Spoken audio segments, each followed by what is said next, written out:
Un doux soleil s'est levé sur le royaume d'Antasia. Préparez votre thé, café ou chocolat, car voici venue l'heure du réveil des enchanteurs.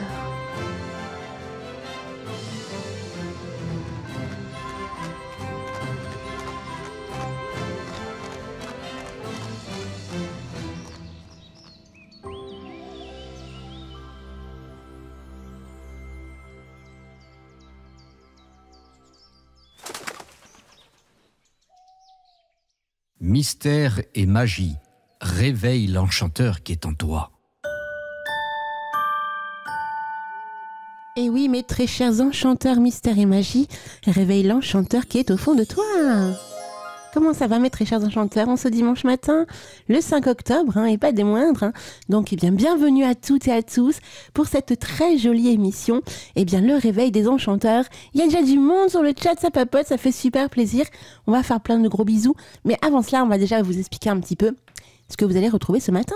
Et oui, donc ce matin et pas des moindres, on va avoir Retour vers le passé avec Mimi Mireille. Ça va être juste magnifique aux petits oignons parce qu'elle va nous parler de Henri II et de Catherine de Médicis. Est-ce que vous saviez que c'était en octobre qu'ils se sont mariés? Donc c'est pour ça qu'on parle d'eux. On va célébrer le mariage d'Henri II de Catherine de Médicis ce mois-ci en octobre. Donc ça promet du bouillon. Donc ensuite, bien sûr, on aura la guidance féerique de la semaine. On aura également la chouette chanson d'Eric Cooper. La chanson d'Halloween, bien sûr, on n'y échappe pas. On est en pleine période d'Halloween Semaine. À la fin du mois, on a une superbe émission le 31 octobre, le vendredi 31 octobre, spécial Halloween avec un invité aux petits oignons. Je ne vous dis que ça. Donc j'espère que vous serez nombreux à l'écoute de cette émission. On a également, bien sûr, notre merveilleuse Alexandra Gallo qui sera aussi en direct avec nous ce matin aux alentours de 11h30 pour la magie d'Avalon. Et donc, elle va nous parler de la Morgane métamorphe. C'est l'une des 9 Morganes, comme vous le savez. Donc, ça va être assez sympathique. On va parler d'alchimie, du pouvoir de la transformation, du corbeau, du pommier, de la brume. Ça va y aller du bouillon. Et bien sûr, à 10h30, on a notre merveilleuse Marie-Roux avec sa chronique Work in Progress sur le thème de la charge mentale. Qu'est-ce que la charge mentale? Ce sont des petites choses qui se rajoutent dans notre esprit et qui parfois nous font péter un petit boulon. Donc elle va nous donner des petites méthodologies pour éviter de péter un petit boulon. Voilà. Comment dire les choses joliment? On va faire des coucous sur le chat. Il y a Sylvain qui est avec nous. Bienvenue Sylvain. Comment ça va donc? Il y a aussi Robert qui est là. Robert, merveilleux Robert. Il est toujours l'un des premiers connectés, quoi. C'est un truc de ouf. Je t'embrasse bien fort, Robert. Il y a aussi Ophélie qui est là. Coucou Ophélie. Ça va bien? Oui. Il y a aussi Lysia qui est là. Lysia, mais waouh, c'est trop bien. Tu es en train d'écrire un roman. C'est juste magnifique. D'ailleurs, au passage, vu que j'étais à l'antenne, je voulais te remercier pour ton merveilleux don magique. Tu es adorable. Bienvenue à toi, Lysia. On a aussi Chachou qui est là. Coucou Chachou. Et je crois que je n'ai oublié personne. Comme vous bougez pas mal, on a notre modérateur, bien sûr, on a Marc qui est parmi nous sur le chat. On lui fait plein de gros bisous. Donc venez les enchanteurs, habituellement vous êtes beaucoup plus nombreux. En plus vous êtes là à l'écoute, donc venez nous rejoindre sur le chat pour papoter, échanger, etc. aux petits oignons. Alors juste exceptionnellement, l'émission d'aujourd'hui sera en rediffusion cet après-midi, c'est pas le souci, mais l'émission d'aujourd'hui et de tout à l'heure à 13h, vous savez, on a le JT des sorcières. Exceptionnellement, je vais pas avoir le temps de faire le montage cet après-midi parce que je pars en séminaire pendant plusieurs jours. Donc, il faut aussi que je prépare l'émission qu'il va y avoir demain. Oui, demain soir, pour la pleine lune. C'est une émission spéciale de pleine lune qui va être juste magnifique, puisque vous allez avoir donc Valérie de Demoiselle Étrange, qui va donc vous faire un cours total, complet, autour des phases lunaires, mais aussi, elle va vous inviter à comprendre comment créer de l'eau lunaire. Vous avez ma partie également qui va vous parler du rituel de pleine lune du moment. Donc ça va être très sympathique et bien sûr on aura la partie tant attendue de notre merveilleuse Alexandra autour de la méditation. Donc ça va être juste beau. Donc surtout ne ratez pas cette émission. Là je vais la créer cet après-midi donc je ne pourrai pas faire les deux exceptionnellement parlant. Hein. Donc c'est parti mes très chers enchanteurs pour cette jolie matinée enchanteresse et magique et on se retrouve après toutes ces jolies pépites à 10h30 avec notre merveilleuse Marie-Roux. À tout à l'heure les enchanteurs. Replay, ça s'est passé sur Radio Antasia. Radio Antasia. Et oui, mes très chers enchanteurs, mystères et magie, réveille l'enchanteur qui est au fond de toi. On se retrouve pour la suite du live. Il y a du monde qui passe et qui repasse. Je te passe, je te vois pas. Tiens, il y a Mandragore qui vient d'arriver. Coucou Mandragore. Il y a aussi Vera qui est là, on l'embrasse bien fort. On fait plein de gros bisous les enchanteurs. Il y a Pascal aussi qui est là. Gros bisous. Pascal qui sera parmi nous à partir de 13h dans le JT des sorcières pour nous parler de la Bretagne. Avec Eric Cooper aussi qui sera parmi nous pour nous parler de la Belgique. Il y a plein de jolies choses qui s'opèrent autour de la Bretagne et de la Belgique. Oui, ça va bien mon très cher Mandragore. Ah, en plus, j'adore ton pseudo. Franchement, je le kiffe de ouf. J'ai oublié de vous dire tout à l'heure, en début d'émission, mais décidément, Alina, tu as été en l'air. Mais aujourd'hui, c'est une matinée très spéciale, vous le savez. C'est le premier dimanche du mois. Donc, si vous avez ouvert la newsletter, vendredi soir, hier, aujourd'hui, eh bien, votre nom, votre pseudo peut être tiré au sort ce matin pour gagner le petit jeu concours. Et oui, et le petit jeu concours, c'est quoi ? C'est un joli cadeau. C'est un livre de votre choix d'un montant maximum de 20 € que je vous envoie à la maison.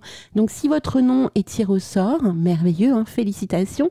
Et surtout, pas des moindres, comme vous le savez, eh bien, je vais vous contacter pour recevoir ce joli cadeau des plus enchanteurs qui soient. Un petit livre à 20 €, c'est sympathique. Il y a Alexandra qui vient d'arriver, on lui fait plein de gros bisous. Alors, j'attends notre très chère... Marie-Roux, il est 10h30, elle n'a encore pas vu mon message, elle veut nous parler de la charge mentale ce matin, donc j'espère que tout va bien, qu'elle n'a pas de soucis de connexion. Mystère et boule de chewing-gum, mais ce sont les aléas du live. Et oui, on est indépendant de la volonté et de ce qui peut se passer. Sinon, tiens, on va parler de ce qui s'est passé hier soir. D'ailleurs, je vous remercie vraiment au passage d'avoir été à l'écoute hier. C'était juste magnifique.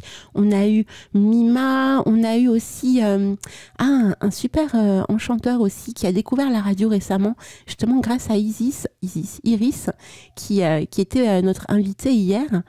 C'est Phoenix, voilà, Phoenix, qui était parmi nous aussi hier, qui a posé des tas de questions à Iris, c'était juste magnifique. Et j'ai vu aussi, je me suis connectée au chat et j'ai vu aussi un petit message d'une enchanteresse qui s'appelle Laeti Naturo. Et elle nous a laissé un petit message sur le chat, elle nous a dit ceci. Bonjour à tous et à toutes, toute nouvelle sur le chat, mais auditrice d'Antasia depuis près d'1 an maintenant. Belle journée.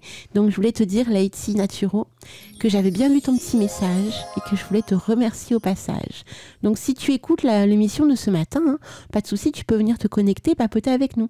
Ce sera avec un immense plaisir. Alors, ça y est, Marie-Roux a vu mon petit message. Est-ce qu'elle va arriver au petit bouillon? Est-ce qu'elle va arriver au petit bouillon? Yeah, rock'n'roll. On va attendre un petit peu. Vous allez voir, c'est ça qui est merveilleux avec les enchanteurs. Et tout peut arriver en live. C'est vrai que je vous cache pas, Isilionne nous manque, Mimi nous manque aussi. Qu'est-ce qu'ils font? Ils sont où? Il n'y a pas Lunaya non plus, il n'y a pas Clan du Lacra non plus, il n'y a pas Altea non plus. Moi, je suis bien triste, vous n'êtes pas triste vous aussi, Donc l'émission d'hier, oui, Lysia, t'as aimé? C'était merveilleux, Franchement, alors on a eu Iris qui est la créatrice du site Les Chroniques du Tarot. C'est vraiment une personne magnifique. Donc elle est guide en Égypte. Elle propose des sorties de guide en fait de 1 semaine à peu près. Donc vous partez avec elle à la rencontre de l'initiation égyptienne et vous vivez de belles expériences en sa compagnie. Elle vous fait vivre plein de belles choses autour de l'Égypte. Et à côté de ça, elle a une chaîne YouTube qui s'appelle donc Les Chroniques du Tarot. Elle fait des guidances superbe, elle est passionnée de tarot, elle a beaucoup aussi d'expérience autour de tout ce qui concerne les sorcières du corps, mais aussi elle fait de la tasséomancie, donc on aura l'occasion de la recevoir pour la tasséomancie. Ça y est, Marie-Roux est là. Coucou Marie-Roux. Je me disais, c'est pas possible, j'arrive pas à rentrer dans la conversation. Bonjour tout le monde, bonjour Alina, désolée pour le retard. Pas de souci. T'inquiète pas, j'ai un peu papoté avec les enchanteurs. T'es pas en retard de beaucoup, hein, c'est 10h33. Bon. Tout va bien, Désolée. t'inquiète pas. Toutes mes excuses. Eh oui, la charge mentale, il faut décompresser. Oui, T'inquiète. c'est ça, exactement, c'est ce dont on va parler ce matin. Exactement, Oui. Alina. Bon, avant ça, est-ce que tout va bien pour toi? T'as passé une belle semaine? Très bonne semaine, oui, très très bonne semaine. Écoute, il fait encore, on a encore un arrière-temps qui est génial ici dans le sud. Moi, je suis dans le sud-est, je suis dans le Var. Il fait très beau, le ciel est bien dégagé. Il y a du vent aujourd'hui, c'est très venteux. Mais bon, ça nous permet d'éloigner pas mal de choses, la pollution, la pluie. Voilà, on a eu des pluies assez torrentielles, pardon. Et du coup, écoute, il y a tout qui va, voilà, c'est très bien. Bah écoute, c'est ce qui compte. Hein. S'il y a que du bonheur, c'est tout ce qui compte. Alors j'espère que pour nos auditeurs, ça a été pareil. Bah écoute, ça a l'air. Il y a Mandragore qui nous dit qu'il va faire beau aujourd'hui vers Toulouse. Eh ben c'est beau. Oui, je pense que dans le sud, c'est bien dégagé en général. Après, un peu plus vers Paris, tout ça, je sais pas trop. Mais dans le sud, on est bien. Et Ophélie, Ophélie qui nous dit, chez moi en Normandie, il fait beau, mais je sens que le vent va être encore là. Oui. C'est vrai qu'il y a du vent en fait. Il y a du vent partout aujourd'hui, c'est bizarre. Ouais. Bon, écoute, on verra bien, on verra ce que ça donne. On va pouvoir s'actionner avec l'élément air. On peut faire plein de rituels avec l'élément air, les amis. Mais oui, faut en profiter. Et surtout, ne pas se prendre la tête pour ne pas avoir de charge mentale supplémentaire, puisque c'est le sujet que je voulais qu'on aborde aujourd'hui, la charge mentale. Alors, qu'est-ce que c'est que la charge mentale? Comment tu l'as définie, toi? Ah, ça, c'est des tsunamis, en fait, d'émotions. C'est quand on est beaucoup trop insistant dans nos pensées. On a envie de faire plein de choses. On nous rajoute des éléments très c'est ça, et on a l'impression qu'on est débordé. Alors, il y a la charge mentale, il y a la charge émotionnelle aussi, et elles sont différentes. On va le voir un petit peu plus loin tout à l'heure. Mais c'est vrai que c'est un peu tout ça, en fait. Hein. Et on fait bien... avant, on faisait la différence entre la charge mentale professionnelle et la charge mentale à la maison, quoi, si tu veux. Mais en réalité, elles se rejoignent vraiment beaucoup. Quelqu'un qui est en charge mentale au boulot, c'est pas forcément, mais dans la plupart des cas, en tout cas, il est aussi en charge mentale à la maison, quoi. Il ou elle, puisqu'on dit que c'est plus les femmes. Ce qui est faux aussi. On va voir tout ça ensemble. Alors, j'avais une question à te poser parce que j'ai vu ça, j'ai vu passer un article comme ça sur Internet qui nous parlait justement du burn-out. Et cette personne, elle nous expliquait en fait que le burn-out n'avait rien à voir avec la charge mentale en réalité. Parce qu'en fait, le burn-out serait relié au fait qu'on n'est pas aligné avec ce que l'on fait en fait dans la vie. Et que c'est pour ça qu'on a du burn-out. Le burn-out peut découler d'une charge mentale. Voilà, donc on les confond pas, hein, on est bien d'accord, mais la charge mentale peut aboutir au burn-out, à la dépression, voilà, c'est à plein de choses comme ça. Mais c'est pas forcément la même chose. Hein. D'ailleurs, on n'est pas du tout sur le même. On est sur le même terrain, mais c'est pas. On les soigne pas de la même façon, et c'est pas tout à fait la même chose. Cela dit, elles peuvent être la conclusion de cette charge mentale. Donc oui, la charge mentale, ça peut aller très loin. Ça peut aller donc jusqu'au burn-out, jusqu'à la dépression aussi parfois. Mais donc je ne sais pas si ça répond à ta question. Mais donc, ce qui est important de spécifier, c'est que c'est pas parce que vous avez le burn-out n'est pas forcément relié à votre charge de travail, mais c'est plutôt une sorte de charge émotionnelle, parce que ce que vous faites dans votre boulot ou dans votre vie au sens large des choses serait relié au fait que vous n'êtes pas aligné avec votre vous profond. Et en fait, il y a une vraie différence entre ce que vous voulez vraiment dans la vie et ce que vous faites réellement dans la vie. Et assimiler à ça, à une activité intense de ce que vous n'aimez pas forcément faire à ce moment-là, ça crée un burn-out. En tout cas, c'est ce qu'il explique. Et je trouvais ça assez intéressant. En fait, c'est une des conclusions de l'importance de voir où on en est au niveau de sa charge mentale, parce que justement, elle peut conduire au burn-out. Alors, c'est pas systématique, mais ça peut en découler. De même que la dépression. Ouais, tu vois, on fait bien la différence entre dépression, burn-out et la charge mentale qui peut être incluse là-dedans, mais qui n'est pas la même chose, effectivement. On est bien d'accord, hein, on a bien compris que ça peut en découler, mais ce n'est pas la même chose. La charge mentale, qu'est-ce que c'est? En fait, elle peut être résumée à l'ensemble des des sollicitations du cerveau pendant l'exécution d'une tâche, alors que ce soit au niveau pro ou à la maison. Par exemple, au travail, la charge mentale, elle peut résulter d'une interaction complexe sur plusieurs facteurs, que ce soit individuel, technique, organisationnel et sociaux. Parce que si on a des collègues on va dire entre guillemets, qui sont des tirs au flanc, et que nous avons plus de tâches à accomplir, ça crée aussi au niveau social un déficit, et qui pour nous, enfin pour les personnes qui sont en charge mentale, est un facteur supplémentaire de charge mentale, encore une fois. Donc tu vois, c'est quand on est débordé en fait, et qu'on n'arrive pas à faire face. Donc il y a une contrainte du temps, dans toute sa complexité d'ailleurs, une contrainte de la vitesse qu'on n'arrive pas à exécuter, de minutie, de concentration, et on nous demande c'est être sous pression. On nous demande sans arrêt de faire des efforts, et on est sous pression. À un moment donné, on n'y arrive plus, et c'est là il y a le repli sur soi, le silence, etc. Et c'est là justement où ça peut aboutir. Il faut faire attention, parce que c'est là où on peut aboutir à la dépression et au burn-out, sans s'en rendre compte en plus. Et c'est pareil à la maison. Ça concerne un processus de perception et de traitement des infos qui sont aussi axés sur l'anxiété, le stress, bien sûr, l'anxiété. Donc la charge mentale, elle apparaît comme la conséquence de l'utilisation dans le milieu professionnel par le travailleur, dans l'ensemble de ses tâches, pour réaliser justement tout ce qu'il a à faire et tout ce qu'on lui demande de faire. Elle peut avoir des effets donc sur la santé et être notamment à l'origine de toute... Pardon, j'ai du mal à... Conséquence du vent, désolée, d'être à l'origine donc du stress, des anxiétés, comme on a dit, des angoisses même. On peut aller au boulot par exemple avec la boule au ventre, parce que justement on sait qu'on va être confronté à cette charge mentale. Alors on l'aura pas mémorisé avec ce vocable-là, mais on va se dire par exemple, oh là là, j'ai ça qui m'attend, j'ai ça, tu vois. Et on essaye de planifier, et il y a trop de trucs, quoi. Donc voilà, et effectivement, c'est là où ça coince, et c'est là où on doit se dire attention, il faut parler, il faut le dire, il faut pas rester replié sur soi comme ça, et il faut en parler, parce que ça peut aboutir à tout ce dont on parle depuis ce matin. Donc je redis, donc tu l'as dit en tout début d'émission, le burn-out et la dépression. Ça aussi, ça fait partie des conclusions de ce que peut engendrer la charge mentale. C'est le premier alerte en fait. Oui, c'est une alerte, exactement. C'est ton cerveau qui te dit attention, stop. Ça va se traduire aussi physiquement, de toute façon. On va être très fatigué, donc c'est une fatigue intense.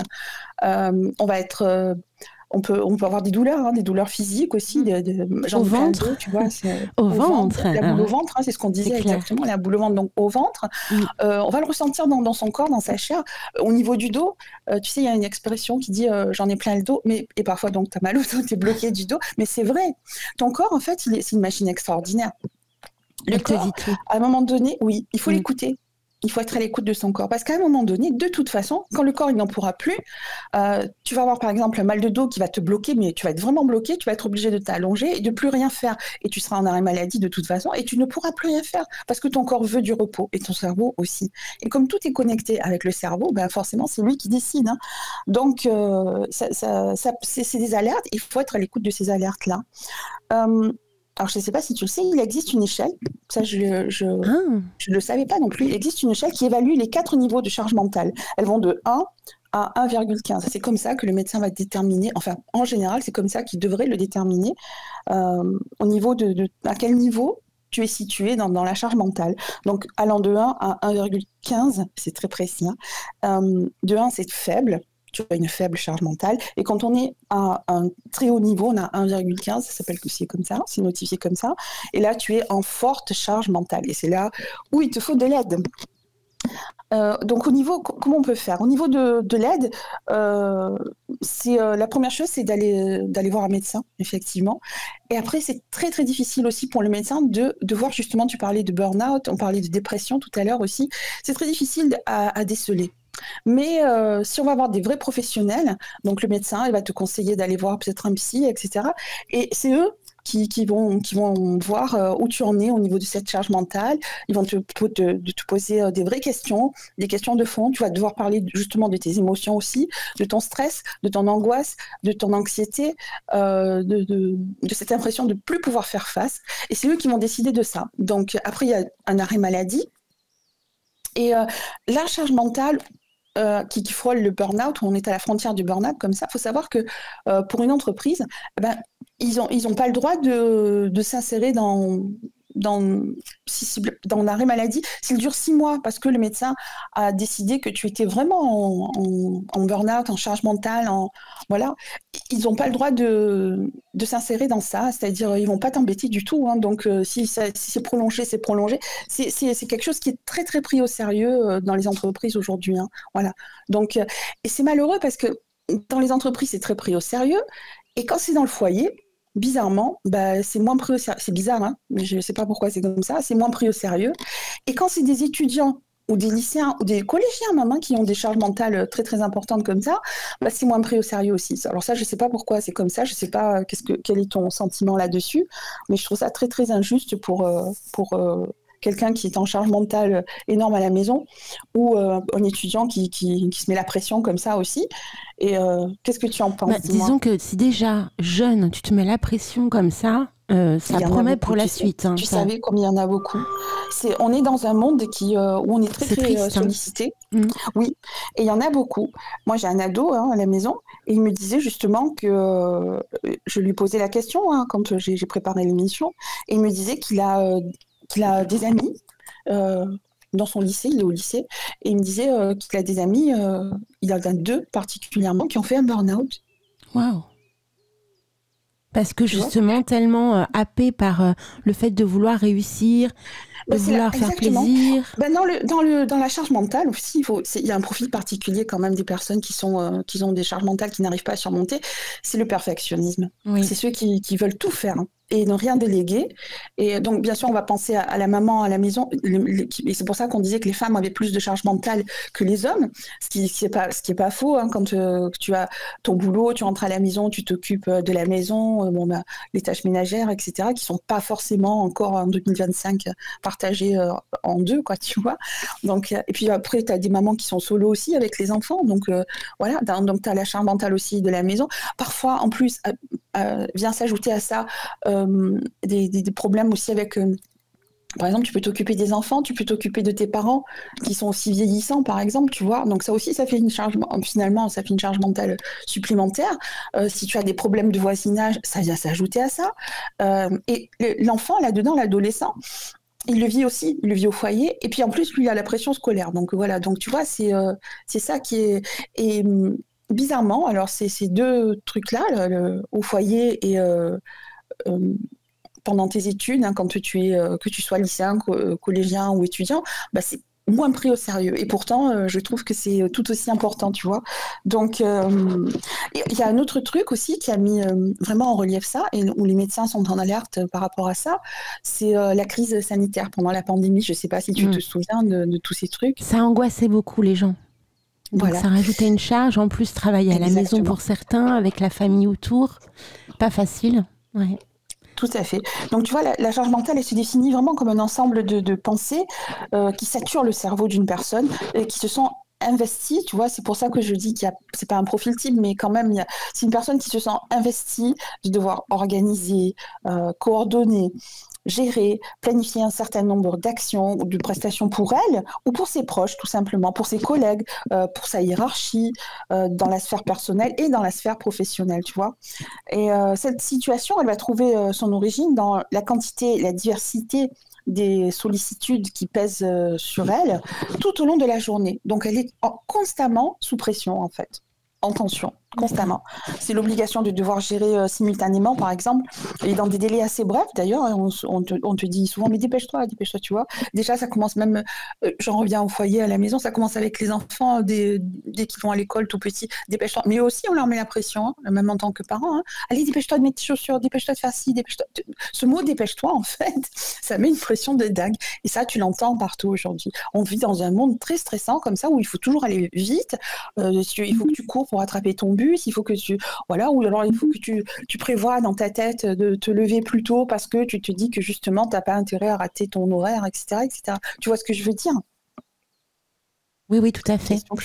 Oui, non, excuse-moi, en fait, on est en train de changer sur le chat. On a Grégorito. Alors, dis-moi, parce que je n'arrive pas à me connecter. Il faudra que je t'en parle. Il n'y a pas de souci. Il y a Grégorito qui nous demande, en fait, il entend des pop-up, tu sais. Donc, quand les enchanteurs mettent des messages, c'est vrai qu'on entend des pop-up. Donc, je ne sais pas si vous entendez les enchanteurs. Donc, j'ai enlevé le muet. Donc, juste Grégorito. Tout en haut, en fait, tu vois écrit Radio Antasia. Au-dessus du chat, en fait. Donc, tu cliques sur le petit icône, le petit triangle, tu vois écrit muet. Donc, tu cliques dessus et en fait, ça enlève le son du chat. Ah, bah, c'est réglé. Ok, bah, super. Désolée, hein, Marie-Roux, mais... La technique, et c'est vrai qu'avec ce chat, c'est très joli, c'est très mignon. Il y a plein de choses possibles, mais on entend les petits toutou, toutou. Donc, en même temps, tu les fais bien. Ah, tu trouves? Alors, la charge mentale supplémentaire. Tu vois, voilà. C'est ça. Alors, pareil, les femmes, on est multitâches, mais bon, oui. Voilà, arrêtons un petit peu, hein. Arrêtons. Exactement. Comment on peut se libérer de cette charge mentale? Il faut rétablir des propriétés pour soi, se fixer des limites, savoir dire non, c'est déjà vraiment un bon début. Donc, établir ses propres priorités, que ce soit en couple ou dans le milieu professionnel, il faut déléguer. On va prioriser ce qui est essentiel et on met de côté ce qui ne l'est pas. C'est-à-dire ce qui est essentiel, je le fais en premier. Il y a des gens qui sont obligés de faire des listes pour ça. Hein. C'est parce qu'il y a tellement de choses à faire. Je fais des listes, oui. Je vais lister. Voilà. Alors ce qui est prioritaire, ce qui ne l'est pas. À un moment donné, quand tu as beaucoup de choses autour de toi, beaucoup d'informations, moi je vois déjà de par mon travail, plus la radio, j'ai beaucoup d'informations à gérer, donc je suis obligée de faire des listes, hein, des post-it partout. Si non, je ne suis pas contre les listes, il y a des bouquins qui ont été écrits là-dessus, et c'est très bien. Et attention aussi, il y en a qui se mettent la pression une fois qu'ils ont établi ces listes. Il y a des personnes qui ont plusieurs listes aussi, tu vois, listes par thème, etc. Faites attention aussi, parce que ça aussi, ça peut mettre une pression de dingue. Par exemple, je n'ai pas respecté ma liste, tu vois, voilà. Ouais. Il y a des personnes ou comme alors, ça aussi. Hein. Voir la liste s'allonger, ça peut aussi être perturbant. C'est ça, tout à fait. Donc, faut bien faire gaffe aussi à pas trop surcharger aussi vos listes. Donc, voilà, établir ses propres priorités, reconnaître ses propres limites. Donc, ça, c'est apprendre à dire non. C'est tout simple. Apprendre à dire non. Quand l'horaire déborde, oh, tu dois faire ceci, tu dois faire... Non, c'est bon, je m'en vais. Je suis désolée, j'ai prévu, je te l'ai dit. C'est réglé comme ça. Je dois aller chercher les enfants à l'école. J'ai mon mari, je dois aller le chercher au garage. Sa voiture est en panne, etc. Non, apprenez à dire non. Il faut apprendre, quand c'est pas possible. Voilà, il faut penser à soi en premier.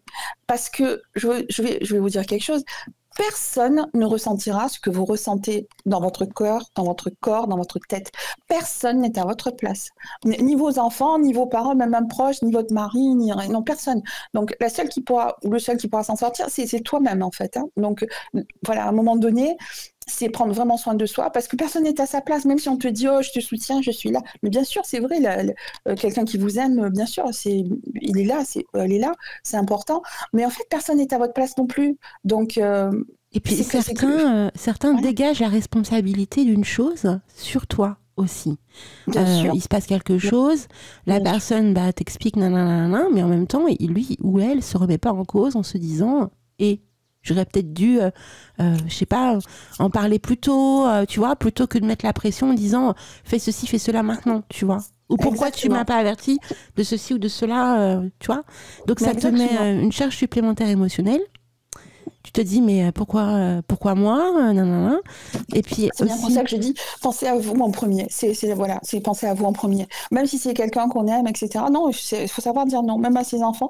Maman, non, là, je prends ma pause. C'est 5 minutes pour moi. Tu me déranges pas. Point barre, c'est tout. Faut le faire. C'est comme ça. Sinon, on s'en sort pas. Il faut prendre du temps pour soi. Mais même que 5 minutes, même que 10 minutes, il faut prendre du temps pour soi. Voilà. Et quand on a tendance à culpabiliser, on fait comment? Alors justement, c'est là où tu te dis, il faut savoir quantifier aussi, hein, évidemment, que si c'est ton enfant qui est en danger, je sais pas quoi, bon, évidemment, là, tu vas y aller, quoi, tu vois, je prends pas tes 5 minutes, il faut faire preuve de logique aussi. Mais justement, la culpabilité, on peut mettre des limites aussi à ça. Il faut savoir mettre des limites aussi à sa propre culpabilité, à ses propres pensées, je dirais, tu vois. Moi, par exemple, quand j'ai trop de trucs à faire, je priorise et je donne rendez-vous à ces pensées négatives, et la culpabilité, je la mets là-dedans. Je leur donne rendez-vous, je dis ok, ça j'y penserai demain, voilà, ou ça j'y penserai mercredi, ou ça j'y penserai jeudi, tu vois ce que je veux dire. Donc et il faut y arriver parce que c'est des choses parfois qui t'empêchent de dormir, qui t'empêchent de vivre aussi, hein. Donc il faut fixer des limites aussi à ses propres pensées et à sa culpabilité, hein. C'est difficile, ouais, ça peut être difficile. Et quand on y arrive, d'ailleurs, moi, je vous conseille de célébrer vos victoires. C'est-à-dire, écoute, waouh, j'ai eu une journée de dingue, mais franchement, ça a fait du bien, quoi. Voilà, c'est fini. Écoute, là, puisque c'est fini, mais des trucs tout simples, des trucs tout simples. Il y a une chanson que tu adores, tu la mets, tu danses dessus, tu chantes dessus. Ça, c'est célébrer une forme de célébration de victoire. Tu vois ce que je veux dire? Oui. Donc, tu vois, en fait, J'entends toujours, t'as vu, je suis très je vois ça, hein. Je suis en train d'échanger sur texto. J'ai Roxane qui nous fait de gros bisous. Je regarde les messages. Je t'écoute en même temps. Oui. Sur le chat, il y a aussi des mails qui tombent. Donc voilà, tu vois, moi je suis en plein dans la charge mentale, ma très chère Marie-Roux. Ouais, je suis désolée. Parce que, alors là, pour le coup, mais c'est un super sujet, je te le dis. En plus, on a même des enchanteurs qui échangent sur le sujet. D'ailleurs, il y a Lunaya qui vient d'arriver, on lui fait plein de gros bisous. Gros bisous, Lunaya. Oui. Voilà, donc il faut apprendre à prioriser ses tâches, apprendre à identifier les tâches qui requièrent une attention immédiate et de celles qui peuvent attendre. Et on se concentre sur ce qui est crucial et on ne se laisse pas submerger. On essaye en tout cas de ne pas se laisser submerger par les tâches les moins prioritaires. On délègue, on peut faire des exercices de respiration, de méditation, juste pour se recentrer, tu vois. Oh là là, ça déborde, qu'est-ce que je fais? Zen. Il n'y a pas de danger de mort, il n'y a pas de zen. On va prendre les choses une par une. La plus importante, c'est laquelle? La plus cruciale, c'est laquelle? Ça, c'est pas fini, je peux le voir demain, c'est pas grave, je le fais demain. Mais demain, tu t'y tiens aussi, tu vois, voilà, ça, c'est des listes, voilà, on peut les faire comme ça assez rapidement. Donc, il y a des exercices de respiration, de méditation, je vous renvoie sur YouTube, il y en a plein, on en avait déjà parlé, il y a plein de liens aussi sur Antasia, je crois qu'on en a mis aussi. Donc voilà, on peut instaurer des routines aussi. Les routines, elles minimisent la nécessité pour les tâches répétitives de se libérer des ressources mentales pour des questions beaucoup plus complexes. Donc on instaure des routines, on sait que de telle heure à telle heure on va faire ça, mais à telle heure ça sera fini. C'est ça le but de la routine aussi, tu vois. Donc c'est très important pour notre cerveau aussi, justement, et pour pas avoir cette pression de dingue, parce qu'on sait qu'à cette heure-là, ça va être fini, hop, je passe à autre chose, etc. C'est comme ça qu'on y arrive. On peut utiliser les outils numériques. Il y a aujourd'hui beaucoup d'applications pour automatiser toutes les tâches répétitives, par exemple le calendrier numérique, je ne sais pas si vous en avez. Oui. Moi, je sais que sur mon téléphone, j'ai mon agenda, par exemple, tu vois. Comme ça décharge effectivement une pensée de se dire je dois faire ceci, je dois faire cela. C'est vrai. Hein. Exactement. Oui. En fait, c'est une méthodologie d'organisation en réalité. Oui, exactement. Parce que même si on est perfectionniste, si t'es pas organisé, c'est rock'n'roll. Ça va commencer à un moment donné. Voilà, exactement. Il faut aussi savoir se déconnecter. Parce que ça, on est d'accord. Ça, je te le dis à toi. Ah, mais je le fais. D'ailleurs, j'ai des retours parfois de certaines personnes. Oui, t'as pas répondu à mon message. Ouais, mais en fait, je me déconnecte. Je suis désolée. Tu as tout à fait raison. Le samedi, je suis injoignable. Je vous le dis cash. Le samedi, je suis injoignable. J'arrive le samedi soir, c'est 20h45 pour me connecter au live. Je vous le dis, je suis injoignable. Parce que si je commence à être joignable pour tout le monde constamment, parce que je pense que les gens ne se rendent pas compte du nombre de messages que je reçois. Je suis pas en train de me plaindre, j'adore vos messages, mais je suis injoignable le samedi. Donc n'essayez pas de me contacter, ça ne marchera pas. Sauf si vous avez mon téléphone portable, mon numéro privé, effectivement je verrai votre texto. Mais sinon, mail, MP Facebook, tout ce que vous voulez, je suis injoignable. Donc si on met pas, comme tu dis, une barrière un petit peu, une limite, voilà, pour vivre aussi un petit peu sa vie personnelle. Hein. Pensez à toi, ouais, exactement. C'est ce qu'il faut faire. Tu as complètement raison. Et j'engage toutes les personnes comme ça à le faire. déconnectez-vous parce que c'est là où c'est le pire aussi. Tu as complètement raison. Surtout que moi, le samedi, tu vois, j'ai une sorte de routine. Le matin, j'ai le petit-déj, tranquillou devant mon dessin animé ou devant une vidéo X ou Y. Et c'est super important, tu as raison. Ensuite, je travaille sur la magie. Je fais plein de trucs en ce moment le samedi après-midi. Donc, je suis pas du tout connectée au réseau ou très peu. Quand je le fais, c'est parce que je dois envoyer des petites informations, etc. pour le soir ou autre. Mais sinon, je suis très, très peu présente sur les réseaux. Bah, tu as raison, parce que ça, en fait, ça fait partie aussi de... ça rentre aussi dans on va dire, les conseils pour alléger la charge mentale. Et c'est tout à fait... C'est exactement ça, c'est éviter le trop-plein d'infos. Voilà. Donc, la déconnexion, elle permet ça. Et parce que, comme tu dis, le trop-plein d'infos, ça conduit à plus de stress et à une surcharge mentale qui est déjà là. Et ben, on va en rajouter. Donc, c'est exactement ce qu'il faut faire, tant de déconnexion et éviter le trop-plein d'infos. Il y a l'exercice physique aussi qui peut être une parade à ça. On n'en peut plus, on est sous pression comme ça, défoule-toi, va danser, va courir, va marcher, défoule-toi, hein. Ça fera du bien et ça fera du bien à ton corps. Voilà, et réussir ses attentes personnelles comme ça en célébrant ses victoires, ça c'est génial aussi. Et reconnaître aussi ses propres limites. Parce que voilà, la plupart du temps dans la charge mentale aussi, c'est ça le danger, c'est qu'on ne sait pas dire non, mais on ne sait pas qu'on ne peut pas le faire non plus. Voilà, justement. Et au boulot, ça on le reconnaît beaucoup au boulot, et ben à un moment donné, c'est se positionner en tant qu'être humain, hein, tout simplement, et se dire, non mais ce qu'on m'a confié, ce que tu m'as confié, ou mon relation responsable, ce que vous m'avez confié, je peux pas le faire. C'est pas possible. Ou on m'aide, parce que c'est trop pour une personne. Ou on m'aide, ou alors vous m'avez surqualifié sur cette tâche-là. J'y arrive pas. J'ai pas suffisamment. Je suis pas assez formée. J'ai pas suffisamment. Faut le dire.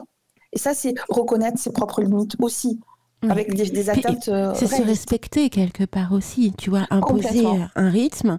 C'est pas parce que toi t'es disponible maintenant que je le suis aussi pour toi tout de suite, tu vois. Exactement. Exactement. Faut savoir c'est pas facile, hein. C'est pas facile parce qu'on veut pas faire de peine aux gens, on peut culpabiliser. Justement, mais c'est pas évident. C'est une pensée qu'il faut arriver à laquelle il faut arriver à mettre une limite aussi. Les pensées culpabilisantes, elles font pas avancer, elles te font malheureusement régresser très souvent ou malheureusement stagner. Donc ça, il faut arriver à se mettre des propres limites. Se dire, je suis un être humain, ça fait partie des limites aussi de la pensée, pour la pensée culpabilisante. Je suis un être humain, c'est normal ce que je ressens, c'est normal. Mais ça ne doit pas me bouffer et ça ne doit pas m'empêcher d'avancer. Si ça te bouffe, tu fais comment ? Là, il y a un travail à faire. Hein. Là, où il y a un travail profond à faire, là, il faut se tourner vers un spécialiste. non, mais là, il faut savoir. Non, mais on rigole, mais c'est vrai que. C'est important ce que tu dis. Ouais, on rigole, mais il faut le reconnaître. Ouais. Et c'est pas toujours facile.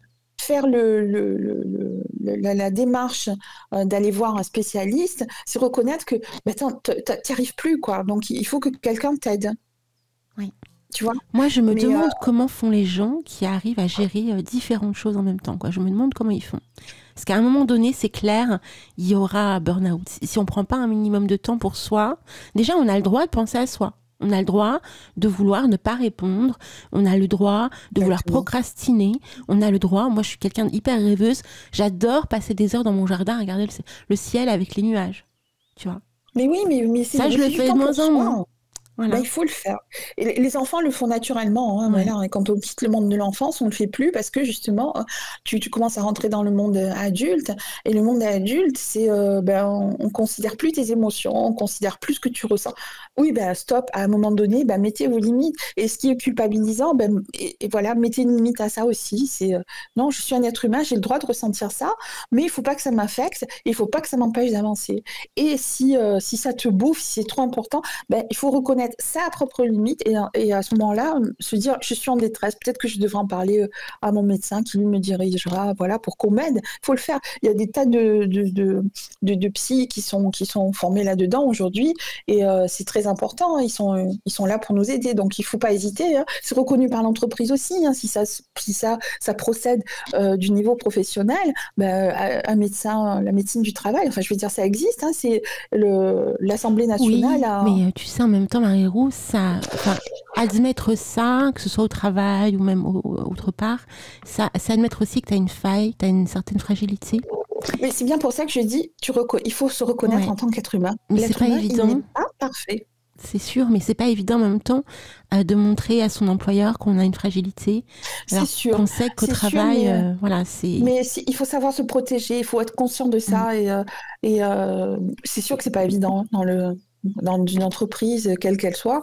Et comme tu dis, c'est se sentir peut-être plus faible ou que les autres, parce que bon, admettons que ce soit un poste où il y avait déjà quelqu'un et cette personne s'en sortait très bien, elle est partie à la retraite et toi tu n'y arrives pas. Bah oui, mais on est tous différents.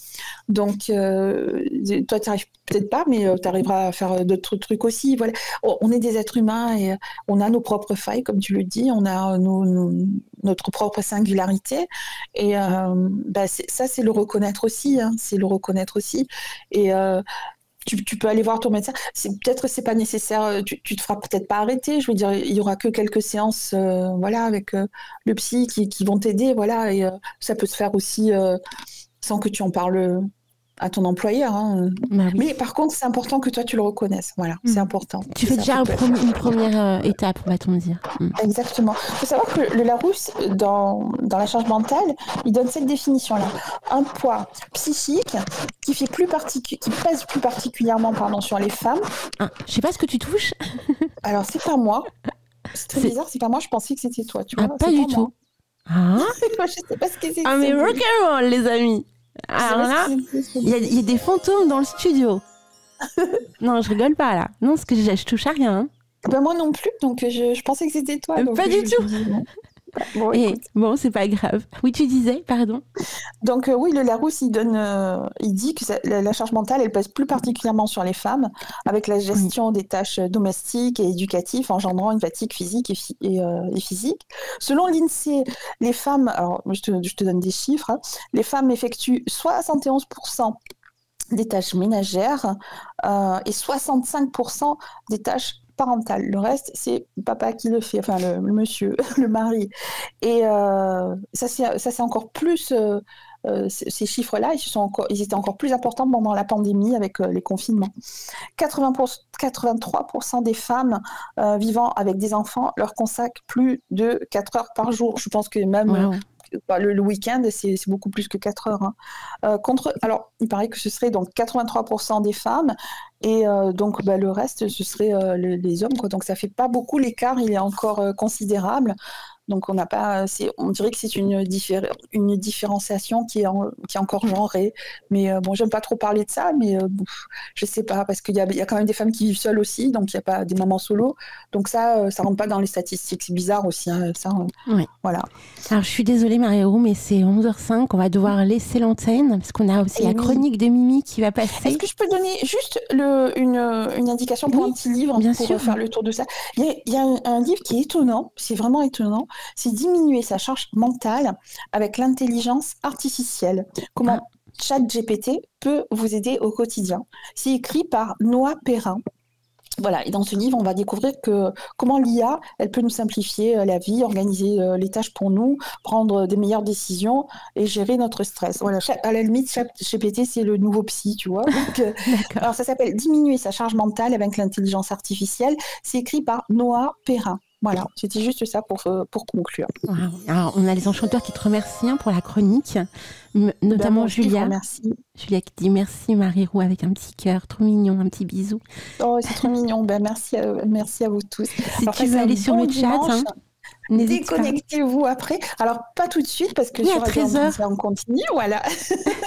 Mais déconnectez-vous après, passez un bon moment dimanche, les enchanteurs.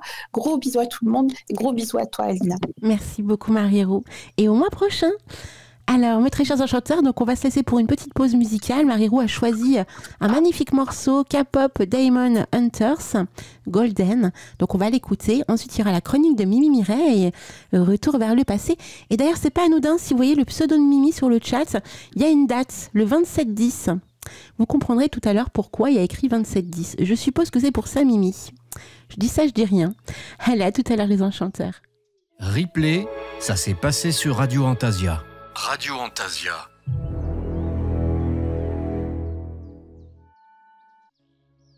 Coucou les amis, j'espère que vous allez bien. On se retrouve en ce dimanche matin pour parler du mariage d'Henri II et de Catherine de Médicis. Je vais commencer par vous parler de chacun des deux personnages du jour. Henri II est né le 31 mars 1519 à Saint-Germain-en-Laye.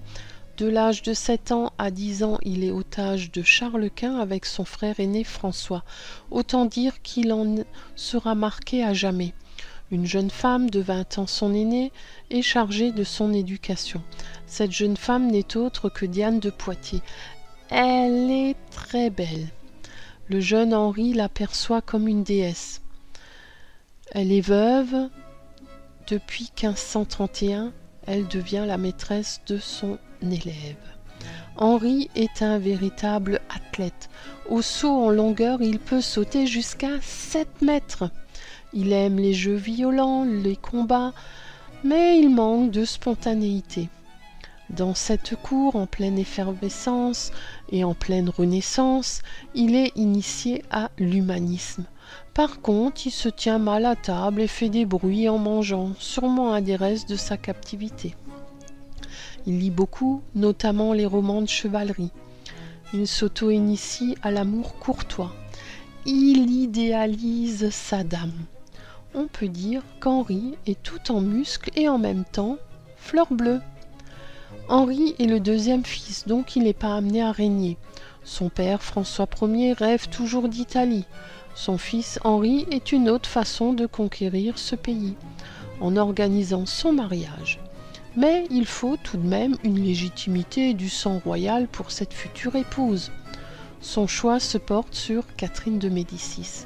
Alors petit aparté, je vous ai déjà parlé de Catherine de Médicis, je ne vais pas réitérer ce que j'ai déjà dit.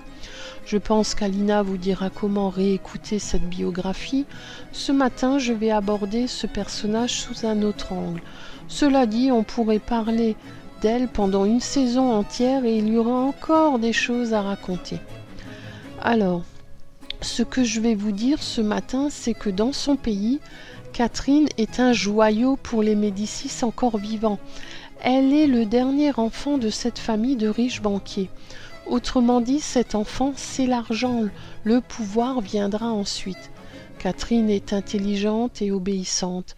Son éducation en sera fortement impactée lorsqu'elle découvre l'occultisme, les guerres, les révoltes, les crimes, les changements de régime, ainsi que toutes les monstruosités de la politique, de l'argent, la haine, la jalousie, qui forgent son caractère à jamais et jusqu'à son mariage. Maintenant, je vais orienter le personnage du jour du côté de son arbre généalogique. Catherine Marie Romola Médicis est née le 13 avril 1519. Alors, elle est la fille de Laurent de Médicis, duc d'Urbain, et la petite-fille de Laurent le Magnifique et de Madeleine d'Auvergne, princesse de France. Mais qui est cette Madeleine? Madeleine de la Tour d'Auvergne est la fille de Jean de la Tour. Alors, je pense que j'en ai perdu certains, mais je vais continuer mon explication un peu plus en détail, mais vous allez comprendre. Jean de la Tour se marie avec Jeanne de Bourbon, fille du comte de Vendôme, et il est le fils de Bertrand de la Tour, comte d'Auvergne. Avec son épouse Louise de la Trémouille, il a 5 enfants, dont ce fameux Jean, mais une fille qui nous intéresse également, particulièrement ce matin, Jeanne de la Tour, qui épouse Aymar de Poitiers, comte de Saint-Vallier. Il a plusieurs enfants, mais celui qui nous intéresse là est Jean de Poitiers, Saint-Vallier, qui a lui-même plusieurs enfants avec son épouse Jeanne Baternay. Et il y a une fille qui nous intéresse particulièrement, qui n'est autre que Diane de Poitiers. Autrement dit, un lien de cousinage est établi entre Diane de Poitiers et Catherine de Médicis. Diane de Poitiers reconnaît Catherine de Médicis comme sa cousine et trouve même qu'elle n'est pas aussi indigne d'entrer dans la famille royale vu que sa grand-mère est la propre sœur du grand-père paternel de Catherine. Et voilà, tout est dit. Je pense que je vous ai retrouvé là. Au XVIe siècle, il y a un adage qui dit « Un bon mariage vaut alliance ». Avec une telle lignée, il n'est pas étonnant que François Ier la choisisse. Autrement dit, il veut marier un fils capétien avec une petite fille d'une branche de Bourbon et fille de riches marchands banquiers étrangers suite à la perte de ses possessions italiennes. Catherine et son morceau d'Italie. Des transactions en secret se font car il ne faut pas que Charles Quint soit au courant, mais il y a des fuites, Charles Quint est au courant, mais il n'y croit pas. Dans les cours européennes, cela fait scandale et on pense que ce projet n'est pas réalisable. Ce qui arrange bien François Ier et qui continue ses négociations matrimoniales et pontificales. Je vous passe les détails. Au bout d'un an, François envoie un nouveau négociateur pour discuter d'un contrat. Catherine n'a que 12 ans, Henri aussi. En attendant de consommer le mariage, François souhaite que Catherine vive à la cour de France, en échange de quoi François garantit à son fils et à sa future épouse des biens et un revenu considérable. François signe, mais est-ce que le pape va signer lui aussi? Mystère. On est le 24 avril 1531. Le pape lit le contrat mais négocie à la baisse la dot de Catherine. Par contre, il se montre inflexible. Catherine ne va pas en France avant son mariage. Il livre Catherine contre argent comptant le jour de son mariage à Nice en 1532. Après de longues négociations, les deux parties sont d'accord, le contrat est signé. Je vous passe encore d'autres détails. Catherine prépare son mariage, François se met en route, Paris vit à Nice, mais à Lyon il tombe malade. La nouvelle circule, une fois de plus je passe les détails, et le mariage ne se fait plus à Nice, mais à Marseille. Pendant ce temps-là, après un banquet, au personnage de sa principauté, Catherine quitte Florence le 1er septembre, elle n'y retournera plus. Le 7 septembre, Catherine arrive à Villefranche, elle frissonne de bonheur, d'amour lorsqu'elle arrive en France, mais elle doit encore attendre 1 mois l'arrivée de sa sainteté. Le pape Clément VII et Catherine sont accueillis par 300 coups de canon. Les deux fiancés s'observent. Catherine trouve son fiancé beau. Elle l'aime de suite. Henri est moins enthousiaste. Il aime Diane depuis longtemps. Son idéal féminin, c'est elle. Il se marie parce que c'est le choix de son père. Il trouve plein de défauts à Catherine. Mais c'est pas grave, les choses sont en marche et les événements continuent. Catherine se montre en public à cheval le 23 octobre avec ses dames de compagnie. Le contrat est signé le 27 octobre. Les deux jeunes fiancés échangent leurs serments et engagements sacrés devant le cardinal de Bourbon. Henri embrasse Catherine. Le lendemain, le pape bénit les époux pendant la messe nuptiale. Malgré ses beaux vêtements, Henri ne trouve toujours pas Catherine à son goût.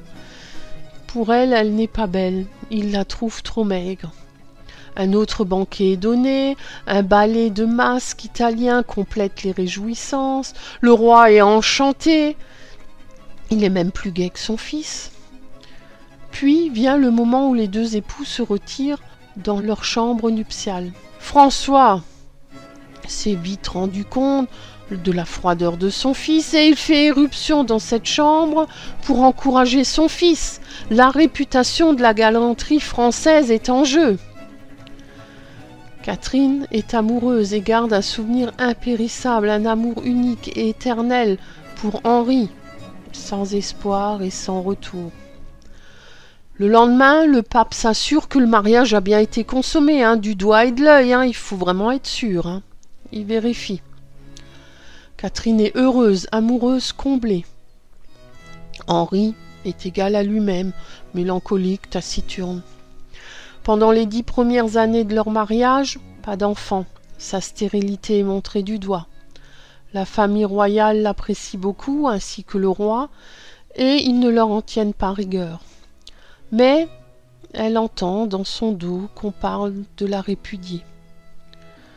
Catherine ne reste pas les bras croisés. Elle va ingurgiter un nombre considérable de filtres, porter des talismans en tout genre. Elle est conseillée par différents magiciens, mages, prophètes. Miracle! La 11e année après leur mariage arrive enfin un enfant, le premier. En 12 ans, le couple aura 10 enfants, signe de la galanterie d'Henri, et qu'il ne se désintéresse pas totalement de sa femme malgré tout. Mais aussi c'est grâce au conseil de Diane qui lui dit de ne pas délaisser son épouse. Henri devient roi à l'âge de 28 ans suite à la mort prématurée de son frère aîné et Catherine reine de France. Une de ses premières mesures de nouveau roi est de rétablir les tournois. Une autre est de créer une chambre ardente qui donne droit à l'Inquisition le pouvoir de lutter contre les hérétiques. Lors d'un tournoi le 30 juin 1559, Henri II est blessé. Une lance touche son œil. Ambroise Paré peut rien faire. Henri meurt le 10 juillet 1559 à Paris à l'âge de 40 ans. Catherine devient régente pour la première fois car leur fils aîné est trop jeune pour être roi. Pour moi, Catherine fait partie des grandes reines de France. Elle a réussi à se faire une place, à être appréciée de la famille royale et même du roi. Avec cette cour itinérante, elle a appris à côtoyer et à aimer le peuple français. Le pape Clément VII tourne sa veste pour rentrer à nouveau dans les bonnes grâces de Charles Quint et il ne verse pas la dot de Catherine. Mais à mon sens, Catherine donne à la France bien plus qu'une simple dot. Elle a introduit le raffinement culinaire. La cuisine à la française lui doit beaucoup. Mais aussi manger avec une fourchette. On mange encore avec les doigts. Le cuisinier Raymond Oliver parle d'une véritable révolution de 1533 qui bouleverse le contenu de la marmite. Et oui, avant l'arrivée de Catherine, on mangeait le salé, le sucré, les fruits, la viande, tout mélangé. Ce ne sera plus le cas après. Elle monte en Amazone et lance cette mode pour les femmes, ce qui fait qu'elle peut accompagner les hommes lors de chasse à courre. Avec cette façon de monter, il faut porter une culotte, car avant on ne portait pas de sous-vêtements. Elle a appris comment gérer les conflits lors de son enfance en Italie, mais aussi à la cour, ce qui fait d'elle une grande diplomate lors des conflits qui vont avoir lieu. Bref, pour moi, François Ier est un des grands rois qui ont marqué notre pays, et Catherine fait elle aussi partie des grandes reines qui ont marqué notre pays à jamais. Je vais m'arrêter là, même s'il y aura encore plein d'autres choses à dire. Les informations que je vous ai données, je les ai trouvées dans 3 livres. Alors, en premier, le dictionnaire illustré des rois, reines et présidents de France de Thomas Decker, Catherine de Médicis de Jean-François Solnon, S-O-L-N-O-N, et Catherine de Médicis de Jean Orieux, O-R-I-E-U-X. Alors, c'est un livre de 1987. Je ne sais pas s'il est encore édité. Par contre, vous pouvez peut-être vous le procurer en deuxième main.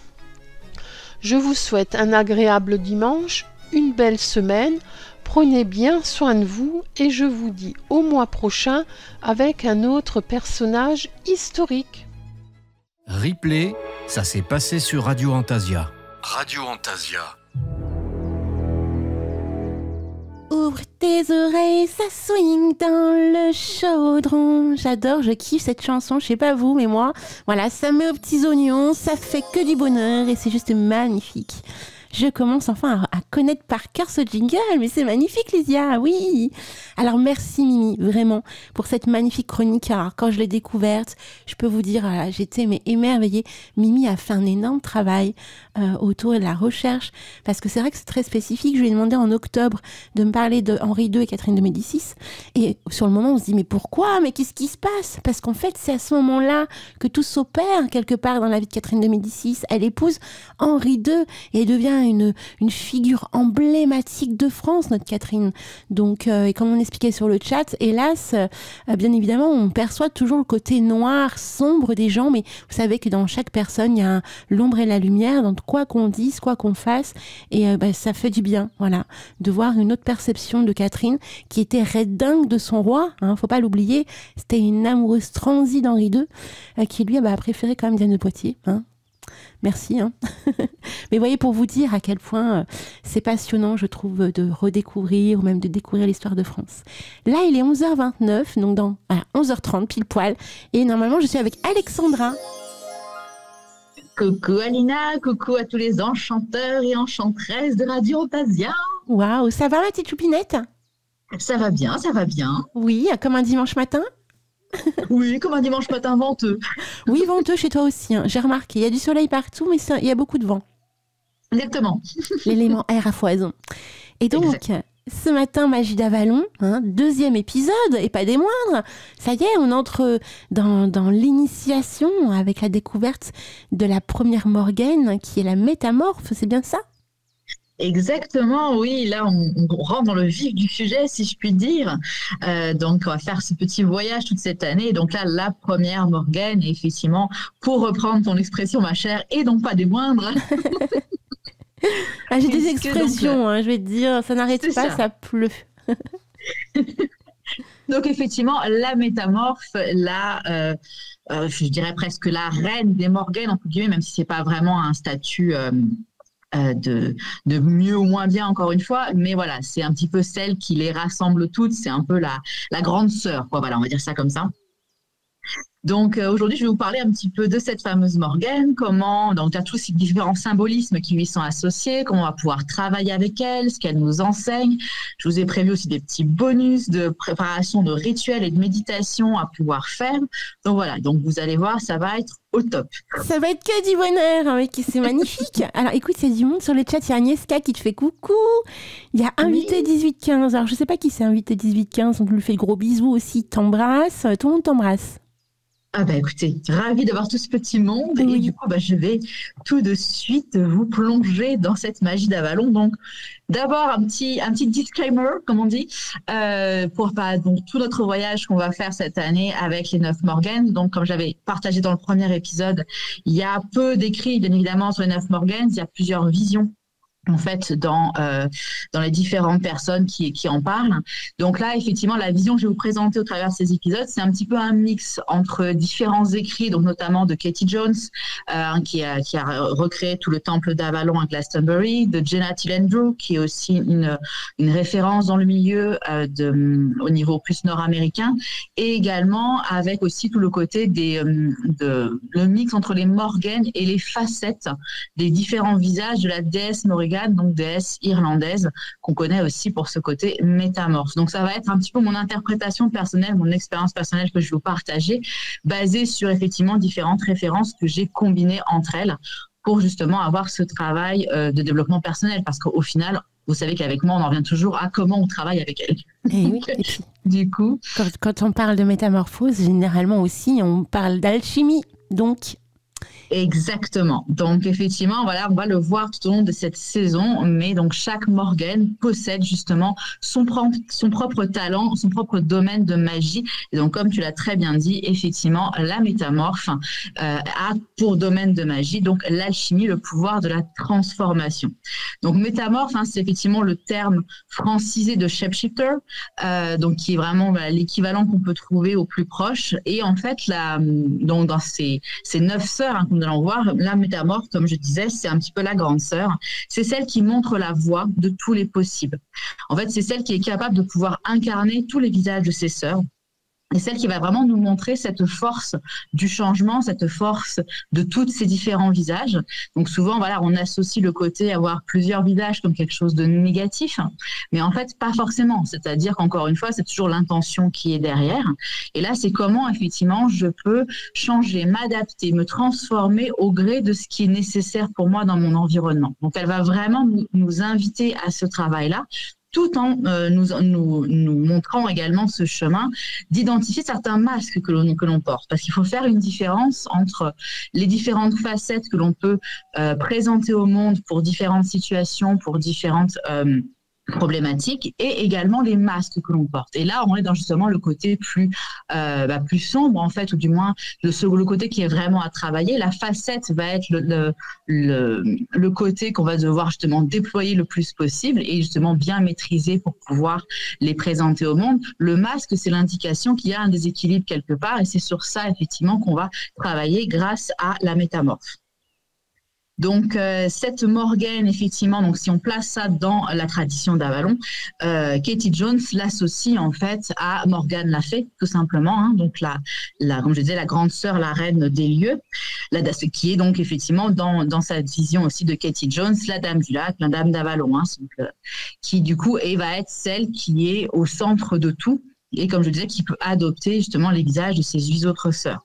Donc, comme elle a un petit peu ce côté central comme ça, hein, si on place, bien évidemment, je vous ai parlé, il y a 9 Morganes, donc les 8 premières vont être représentées par chaque sabbat de la roue de l'année, et la 9e, la métamorphe, va être celle qui est au centre de cette roue de l'année. Donc, d'où le fait qu'elle peut vaquer dans tous les différentes fêtes. Donc, effectivement, elle n'a pas de sabbat qui est proprement associé. Elle va pouvoir être présente et on doit travailler avec elle tout au long de l'année si on le souhaite, en fait. Donc, c'est un petit peu la Morgane qui, la métamorphe, donc on peut l'utiliser un petit peu tout le temps. Donc du coup, on disait, voilà, ce domaine de l'alchimie. Donc, effectivement, quand on pense alchimie en termes purement ésotériques, on pense, voilà, à ce que le plomb qu'on change en or, etc. Ou alors ceux qui sont un peu plus développés dans l'alchimie, donc à l'œuvre blanc, l'œuvre noire, l'œuvre rouge. Mais il faut aussi se rappeler qu'il y a des alchimies qui sont, entre guillemets, un peu plus terre à terre, c'est-à-dire que dès l'instant que vous opérez une transformation, quelle qu'elle soit, c'est une forme d'alchimie. Quand vous cuisinez, c'est une forme d'alchimie. Quand vous préparez des petites concoctions, des tisanes, des baumes, etc., c'est de l'alchimie. Quand vous faites différentes formations, vous avez différents apprentissages et vous commencez à combiner justement les différentes références que vous avez, les différents apprentissages que vous avez, c'est une forme d'alchimie. Donc vraiment, en fait, alchimie au sens beaucoup plus large, si vous voulez, on peut le voir comme justement ce pouvoir de la transformation, comment je peux transformer quelque chose de basique, hein, un ingrédient, une pensée ou quoi que ce soit, en quelque chose d'autre. Donc quelque chose de plus grand, quelque chose qui est potentialisé en fait grâce à ce pouvoir-là. Donc effectivement, ça va être cette invitation de pouvoir aussi explorer ce domaine de magie, bien évidemment, si vous le souhaitez. Donc là, on va en parler un petit peu plus loin de comment on peut travailler avec ces différentes Morganes. Mais du coup, déjà, voilà, pour cette petite introduction sur son rôle, en fait, donc celle qui montre la voie de tous les possibles, est-ce que déjà, jusque-là, est-ce qu'il y a des questions? Est-ce qu'il y a des rebondissements, ma chère Alina? Bah écoute, moi je papote sur le chat, hein, voilà. Non, mais tout va bien. Non, mais tout roule. Tout roule, ma poule. Parfait. Donc, autres symboles voilà, qui sont associés à cette Morgane, donc on le verra pareil encore une fois au fil des mois. Donc, chacune généralement a un type de temps météo, un type de météo, certains donc arbres, fleurs ou animaux associés. Et donc là, pour la métamorphe, eh bien, les termes qui lui sont associés, les symboles qui lui sont associés, eh bien, c'est tout d'abord la brume, hein, les brumes d'Avalon, la dame d'Avalon, jusque-là, ça se tient. Donc, effectivement, pour la métamorphe, ça va être vraiment associé à la brume, cette brume qui est capable justement de se transformer en plein de choses, de pouvoir occuper tout l'espace très facilement. Donc, ça va bien la représenter. Également, en termes de plus végétal, on va avoir le pommier. Hein, donc, on se rappelle, l'île d'Avalon, en ancien gaélique, en fait, c'est Inis Rithrin, et ça veut dire justement l'île de glace ou encore l'île de pommier. Donc, Inis Afalon aussi, on a comme terminologie qui veut dire justement l'île au pommier. Donc, la pomme est vraiment le l'arbre et le végétal central qu'il y a quand on associe à Avalon. Donc, cette capacité, justement, hein, comme vous connaissez peut-être, ce fait de si on vous coupez une pomme à l'horizontale et non pas à la verticale, vous allez dévoiler le fameux pentacle à l'intérieur. Donc, il y a toute une espèce de sagesse contenue dans ce fruit qu'on retrouve aussi dans beaucoup de traditions associées à la connaissance et à la sagesse. Et enfin, en termes animaliers, ça va être le corbeau. Donc, pour ceux qui travaillent aussi avec la déesse Morrigan, en déesse patronne, on le sait, le corbeau, c'est vraiment aussi l'animal qui est associé à cette divinité-là. Donc là, encore une fois, corbeau, messager des dieux, donc on est aussi sur cette grande symbolique-là pour la métamorphe. Alors, pour info, on a des retours des enchanteurs, parce que tu voulais un petit peu les retours. On a Lysia qui dit « on est captivé ». Et on a Mona, parce que l'invité 18-15, c'est Mona. On lui fait plein de gros bisous. Bienvenue à toi, Mona. Et Mona dit « complètement d'accord avec ta définition de l'alchimie. Ça me parle déjà beaucoup. » Et c'est vrai que tu as raison. Hein. Tout est alchimie en réalité, non ? Dans nos arts, quelque part. Oui, c'est vrai qu'on va souvent rester dans cette vision-là encore une fois, comme je disais tout à l'heure, de ésotérique pure. Oui. Et on oublie en fait la magie du quotidien, j'ai envie de dire. Donc, c'est très, très bien, en fait. Et moi, pareil, hein, j'adore me plonger dans ce côté des witch, etc. Mais il faut pas oublier qu'il y a ce qu'on voit dans les films ou dans la science-fiction, dans les romans, etc. Et il y a ce qu'on peut véritablement faire dans le quotidien. On le sait, d'ailleurs, quand on parle d'alchimie, le plomb en or, ils se sont tous cassés les dents dessus, les mecs. Hein. Donc, clair. Parce que c'est comme ça que ça marche, en fait. C'est à toi de faire générer la magie dans ta vie, c'est ça en fait le truc. Exactement, et l'or c'est toi en fait, c'est la meilleure essence de toi au final. C'est ça, en fait c'est symbolique quand on disait le plomb en or, on peut vraiment le prendre dans cette idée très symbolique. Je vous recommande d'ailleurs, tu l'as mis sur Antasia TV, sur la chaîne là, de YouTube d'Antasia, tu as mis cette référence de Mysteria en fait, qui analyse Harry Potter via le filtre de l'alchimie, c'est passionnant, je vous recommande vraiment d'aller écouter ce monsieur parce que déjà il est génial et très humoristique et il a eu des références incroyables, donc c'est vraiment passionnant de voir en fait comment on peut interpréter l'alchimie de manière justement plus pragmatique. Et vous savez, pragmatique c'est mon deuxième prénom, donc donc tout roule. Donc justement, ça c'est très bien, la métamorphe, c'est celle qui ouvre la voie, celle qui nous permet de nous aider à nous changer, à nous transformer, à lever nos masques. Donc, quand je dis masque, bien évidemment, on est sur cette idée de choses qu'on a. C'est un système de protection en fait que le mental met en place pour nous protéger d'une situation qui nous a blessés. Donc, effectivement, on va choisir de mettre un masque d'indifférence pour pas être trop sensibilisé par les opinions des autres, par exemple. Ce genre de choses-là. Donc, des choses qui vont cacher notre véritable essence, qui vont cacher la manière dont on voudrait vraiment communiquer. Mais qui nous protège le temps qu'on ait trouvé de meilleure façon de pouvoir travailler, de pouvoir s'exprimer en fait, tout simplement. Hein. Encore une fois, le masque n'est pas négatif, c'est comme toutes les différentes croyances limitantes aussi de notre mental. C'est pas négatif, c'est simplement que c'est le seul moyen que notre mental et notre corps en fait et notre âme a trouvé pour se protéger le temps d'être capable d'avoir trouvé la solution pour pouvoir s'exprimer sans risque, pour pouvoir se montrer sans risque, etc. Donc, c'est un processus, en fait, si vous voulez. Et on passe par le masque. L'idée, c'est bien évidemment de ne pas rester derrière les masques toute sa vie et d'évoluer, donc de transformer grâce à la métamorphe. Mais encore une fois, il ne faut pas aller non plus en mode « Ah putain, fais chier, j'ai des masques ». Non. Encore une fois, c'est un processus normal. Vous en avez déjà conscience et c'est déjà le premier pas et c'est déjà excellent. Donc en fait, ne rushez pas trop dans l'idée il faut que j'enlève tous mes masques parce que vous risquez de vous brûler plus qu'autre chose si vous enlevez quelque chose qui vous protège sans avoir de système de secours et de plan B en fait. Donc c'est un petit peu cette idée-là. Donc, comment on va travailler? Qu'est-ce qu'elle vient nous enseigner? Donc, je disais, elle vient, la métamorphe, nous enseigner cette idée de faire tomber nos masques. Donc, comment, en fait, on peut comprendre pourquoi le masque s'est mis et, du coup, encore une fois, choisir de mettre quelque chose à la place. Hein, c'est toujours l'idée. L'univers a horreur du vide. Donc, comment justement, j'ai un programme qui ne fonctionne plus pour moi, il est complètement obsolète, j'ai besoin d'un nouveau programme. Donc, quel est ce nouveau programme que je peux mettre à la place, que je peux mettre à jour? Donc, comment je peux faire tomber ces fameux masques? C'est aussi, elle va nous enseigner comment on va pouvoir apprendre à vivre avec la diversité aussi. Donc, il y a aussi une forme d'acceptation de la diversité qui est aussi très importante et d'autant plus, de plus en plus, j'ai envie de dire, même dans notre monde actuel. La diversité extérieure, bien sûr, mais aussi la diversité en nous. Hein. Encore une fois, travailler avec la métamorphe, ça va être vraiment d'accepter qu'on a plusieurs facettes et que toutes ces facettes sont bonnes, même si on les associe parfois à notre part d'ombre. Là, je vous renvoie à la première saison de la magie d'Avalon, où on avait pas mal parlé de la part d'ombre, mais voilà, encore une fois, ces facettes sont toutes importantes. C'est simplement une question de dosage, comme pour beaucoup de choses dans notre vie, en fait.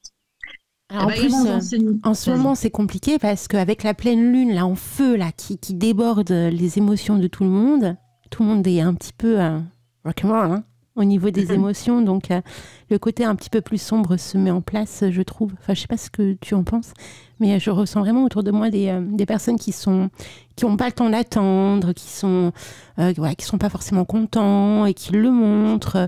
Puis, c'est pas une énergie... va-t-on dire douce, c'est vraiment brut, hein, c'est cash, voilà. Je suis pas content, je le dis, voilà, c'est des petites choses comme ça, donc c'est assez surprenant de voir aussi la corrélation de l'énergie du moment autour de toi. Exactement, parce que là, on est sur la fin d'année, il faut pas oublier qu'on approche de Samhain, on est au changement d'année, on rentre dans la partie sombre de l'année, les gens, il y a une espèce de trop-plein aussi, trop-plein parfois qui sont gardés de dire tout le reste de l'année, et là, un peu, ça explose. C'est fait pour ça, en fait. La partie sombre de l'année, ça va venir révéler toutes les choses qu'on n'a pas voulu faire face à durant la partie lumineuse. Donc, voilà, c'est pas très agréable, effectivement, comme tu dis, Alina, à vivre quand c'est dirigé vers nous. Mais voilà, c'est d'avoir ce petit moment, si on arrive à le faire, en fait, d'avoir ce petit moment de recul, de dire, OK, la personne, elle traverse des trucs, ça n'a rien à voir avec moi, en fait. C'est elle qui traverse des trucs. Donc l'idée, un petit peu d'envoyer pas mal de compassion à ces personnes-là. Alors je sais que dans la vraie vie, c'est pas évident tous les jours, mais au final, voilà, d'être nous-mêmes en colère contre ces gens-là, ça va pas aider déjà. Mais par contre, ça va venir nous renseigner aussi. Si ça nous met en colère nous-mêmes, ça peut nous renseigner sur des choses que nous avons nous-mêmes à travailler. On n'est peut-être pas encore arrivé à ce point-là. Donc ça peut être aussi un beau cadeau que ces personnes nous font, même si sur le moment on voit pas comme ça, mais. Et donc c'est de l'alchimie. C'est de l'alchimie parce que c'est la transformation. On est d'accord. Exactement. Exactement. Donc du coup, voilà. Donc vraiment, la métamorphe va vraiment nous faire travailler dans cette ouverture au changement et à s'adapter à notre environnement, quel que soit l'environnement, à extraire le meilleur de nous et à nous permettre d'apprendre à explorer justement toutes ces différentes facettes et d'être en paix avec toutes ces différentes facettes.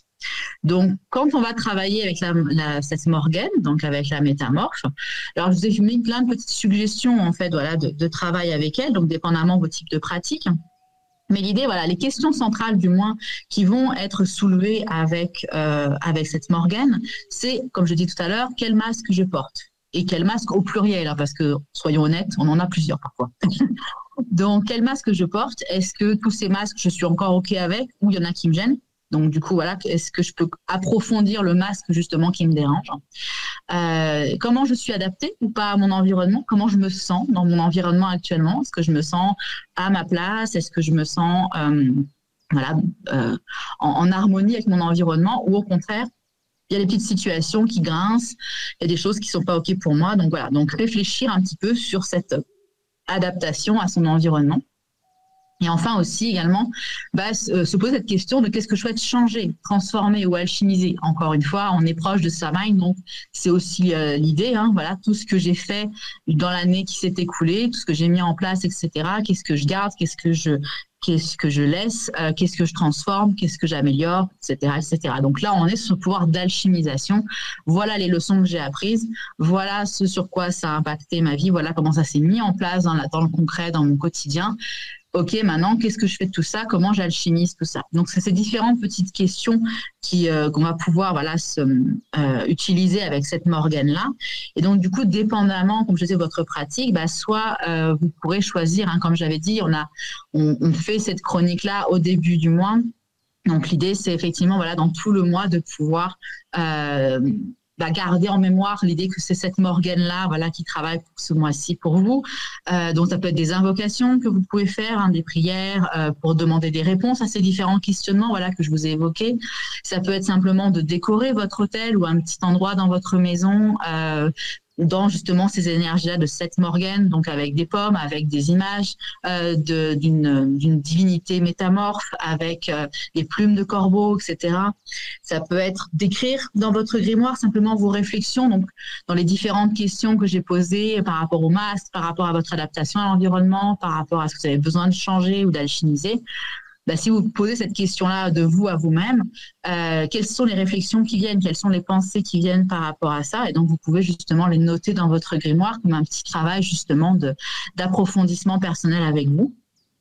Et vous pouvez bien évidemment, comme on disait au départ, vous intéresser à l'alchimie et peut-être aller faire des recherches sur cette pratique magique. Donc pour avoir des ouvrages, des sites internet ou des personnes qui la pratiquent, qui pourraient vous donner des différentes clés pour travailler ou développer ce domaine de magie si vous êtes justement attiré vers ce domaine de magie, ou simplement pour essayer et pour pouvoir vous harmoniser avec cette Morgane durant le mois. Donc voilà, donc ça c'est des petites un peu suggestions que vous pouvez faire pour travailler avec elle, pour vous accorder en fait à cette énergie-là et explorer un petit peu ces ondes de transformation, d'alchimisation.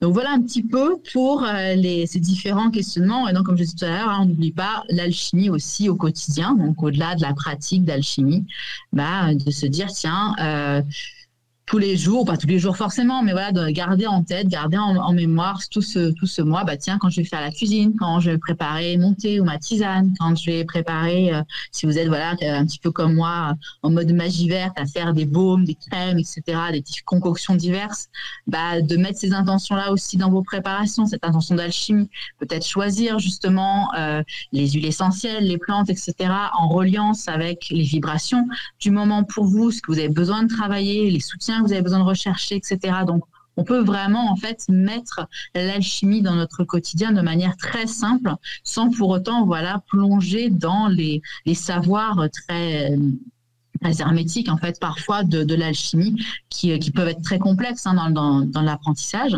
Mais on peut, du coup, démarrer avec une alchimie assez simpliste et qui, en plus, a un impact dans votre quotidien directement. Donc, c'est toujours quelque chose de très positif pour ça. Alors c'est fou parce que tu vois, sur le chat, on a les enchanteurs qui nous expliquent que les animaux aussi sont chamboulés par la pleine lune qui arrive là. Oui.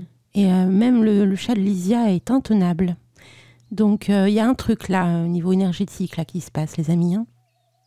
Oui, surtout qu'en plus, dans la pleine lune, c'est le 7, donc 3 jours avant le portail du 10 octobre. C'est le 6, c'est pas le 7 ? Ah, moi j'ai le 7, sur tous mes différents grimoires, j'ai le 7. Okay, après, peut-être que suivant les horaires, tu vois. Oui, c'est suivant les horaires, oui, tout à fait. Oui, c'est ça. Donc voilà, donc effectivement, mais de toute façon, on le ressent en général. Oui, c'est le 7 à 99,9 et moi je fais l'émission le 6 à 99,2. Et oui, voilà, c'est ça. En même temps, le lundi, c'est le jour de la lune, donc c'est très bien, peu importe, si c'est le pile poil. En fait, on est dans les énergies de la pleine lune, 3 jours avant, 3 jours après. Tout à fait. Effectivement, c'est. Et donc là, tu vois, pareil, si en plus on a le portail qui est juste après, on a Samhain qui est pas loin, on sort des saisons des éclipses. Bref, il se passe plein de choses. Ouais. C'est ça.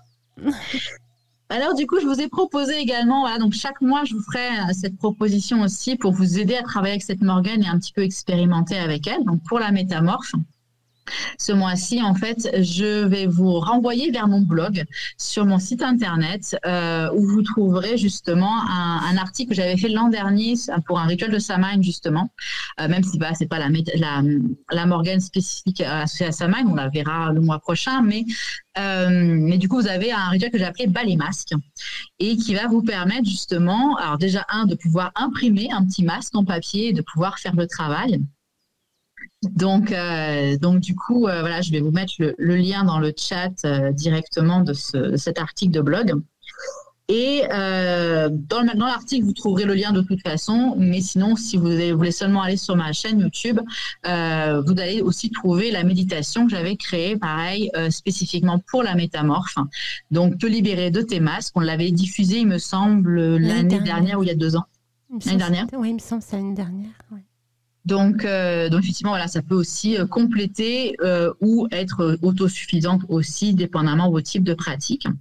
Donc voilà. Donc chaque mois, je vous proposerai soit des rituels méditation, soit des infusions spécifiques ou des huiles essentielles, dans la symbolique ou des exercices ou autres. Mais là, du coup, ce mois-ci, je me suis dit, tiens, ça sera un bon petit combo à vous proposer pour travailler et découvrir cette énergie de la métamorphe.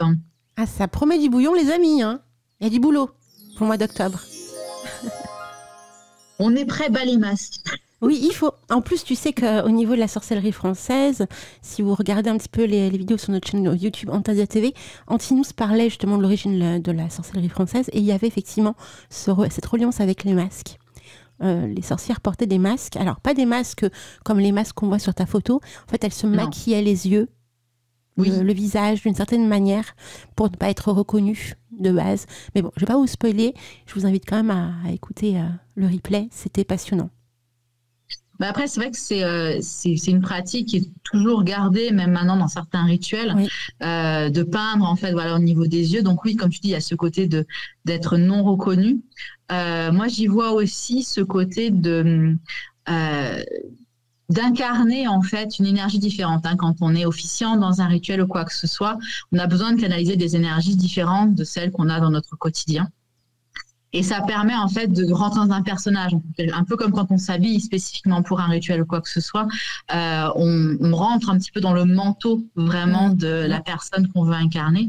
Et donc c'est vrai que les yeux sont vraiment la partie de notre corps, c'est le reflet de notre âme. Donc en fait, en insistant, souvent c'est des maquillages assez sombres aussi, donc ça fait mettre en évidence les yeux, parce que justement, une bonne partie de notre pouvoir va passer par là. Alors après, dépendamment de nos domaines de prédilection, encore une fois, mais c'est vrai que ça reste les portes de notre âme, donc c'est important, je pense, dans ces différents rituels, de les mettre en avant aussi.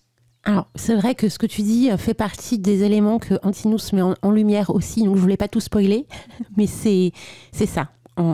Entre guillemets. Mais il va développer dans l'émission en expliquant qu'effectivement on incarne quelque chose.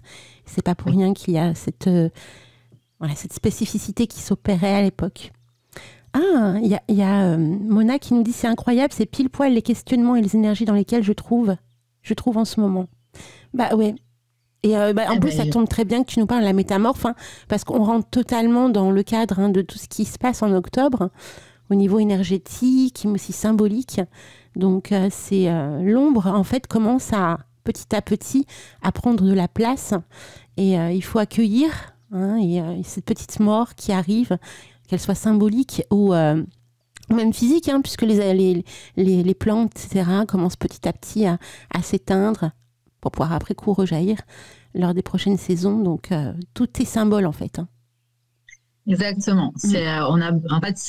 Encore une fois, on nous a tellement appris à avoir peur de l'ombre, mais l'ombre a juste besoin qu'on allume la lumière, comme disait Dumbledore. Énorme. C'est clair. J'ai juste besoin d'allumer la lumière, c'est sûr. C'était tout. Petite actu peut-être, si le temps encore. Oui. Quelques minutes, il n'y a pas de souci, vas-y. Donc là voilà, parce que du coup j'ai une bombe entre guillemets qui est tombée une bombe avant-hier où effectivement une place s'est libérée pour ma retraite à Glastonbury, donc la retraite féminine à la source du féminin sacré. Alors oui, c'est une retraite qui est dans 15 jours puisque nous partons le 18. Donc pour celles qui sont du style dernière minute, je vous invite à me contacter si vous êtes intéressé par cette retraite. Pareil, je vais mettre le lien dans le chat et puis dans le replay, je mettrai aussi le lien. Donc voilà, donc si vous êtes intéressé, il y a une place qui s'est libérée pour cette retraite-là. Donc une retraite qui justement va nous faire travailler sur cette partie sombre en fait dans laquelle on rentre, mais aussi notre propre part d'ombre et notre lien avec nos ancêtres. Donc ça promet comme retraite donc d'être assez intense. En plus, alors je m'excuse de ne pas avoir répondu. J'ai vu ton message. Le truc, c'est qu'effectivement, j'ai eu tellement de choses à faire que j'ai pas pu te répondre. J'aurais adoré être là aussi pour cette superbe session. En plus, là-bas, quoi. Mais là, c'était pas possible. Donc, on va laisser la place. On avait déjà parlé, mais pas de souci, pas de souci. Il y en aura d'autres. En tout cas, je le souhaite ardemment qu'il y en ait d'autres. Mais voilà, là, c'était juste pour la petite bouteille à la mer. Que tiens, il y a une petite place qui s'est libérée. Donc parfois, ça peut être comme Avalon est en général, cet appel de l'âme. Oui. Et donc parfois, ça peut tomber pile poil au bon moment pour une personne qui, du coup, n'y avait pas forcément pensé ou n'avait pas vu l'info avant. Et là, d'un coup, ça fait tout sens, ça se goupille bien, c'est fluide. Il y a 15 jours qui restent. Donc, si vous avez un passeport valide, c'est bon pour partir. À Glastonbury. Yeah! Ça va être trop beau. Il faudra un jour que je le fasse, c'est clair. Clairement, hein, on est d'accord. Moi, je sais que ça va se faire. Moi, tu vois, là, j'ai pas d'inquiétude sur ça. Je sais un jour qu'on va enfin se voir en vrai et on va pouvoir partager de très bons moments toutes les deux dans ce lieu magique entre tous de Glastonbury. Et j'imagine que ça va être magnifique. J'aimerais beaucoup avoir le budget pour faire les formations d'Alexandra. Artémis, il faut aller sur le site d'Alexandra Gallo, alexandragallo.com. Hein, donc, je te repasse le lien du site. Tu as tout, les formations, les prix, etc. Hop. Alors, faut pas oublier, voilà, effectivement, que oui, voilà, effectivement, c'est un investissement parce que c'est beaucoup de temps aussi que je vous accorde, beaucoup de contenu également aussi. Mais il faut pas hésiter non plus parce qu'il y a toujours moi je fais constamment en fait du multi-paiement. Donc voilà, on peut vraiment diviser sur dépendamment la longueur de la formation, de l'accompagnement ou on peut diviser en fait le montant sur 6 mois, 1 an parfois. Hein. La formation Magie Verte, c'est ça. On peut faire des paiements sur 1 an. Donc ça vous permet justement pour les personnes qui n'ont pas ce budget-là d'un coup de pouvoir se l'offrir en plusieurs fois. Voilà. Et puis à la saison dernière, on avait fait gagner une formation d'Alexandra dans le jeu concours. Donc il se peut que pour la prochaine saison là qui arrive en 2026, vous puissiez gagner aussi une autre formation d'Alexandra. Donc à voir si vraiment vous n'avez pas le budget il faut être connecté sur les ondes d'Antasia chaque 4e dimanche du mois pour essayer de gagner le beau cadeau quoi. Donc là c'est un petit cadeau, 20 €, mais là après coup le 4e dimanche du mois c'est le gros cadeau. Donc généralement c'est des formations, des choses comme ça. Et puis on aime bien vous orienter vers des personnes qui, on sent, ils ont vraiment une passion, une appétence, ils ont une bienveillance aussi, ce qui n'est pas toujours facile dans ce milieu d'avoir une bienveillance. Donc voilà, généralement c'est que ça se passe super bien. J'ai jamais eu de mauvais retour. Donc, c'est que ça roule. Et puis, pas oublier non plus la force du pouvoir d'intention. Hein. C'est-à-dire que, envoyez votre prière à l'univers et l'univers répondra si c'est juste pour vous en ce moment de faire ce genre de choses. Parfois, il y a même moi-même, j'ai des surprises parfois. Je vais recevoir des sommes d'argent inattendues par un biais complètement improbable et qui me permettent parfois de m'offrir aussi, parce que moi-même, j'aime bien aussi m'ouvrir des petites formations et j'ai pas forcément toujours le budget non plus.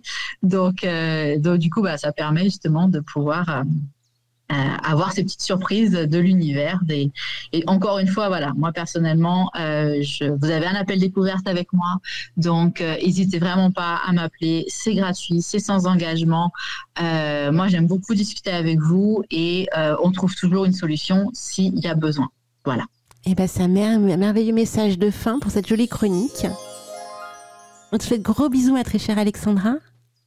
Gros bisous à tous, un très bon dimanche et à très vite, du coup à lundi en différé, mais à lundi tout à fait. Pour la méditation de pleine lune. Tout à fait, parce qu'Alexandra sera parmi nous pour l'émission spéciale de pleine lune, donc soyez connectés lundi soir.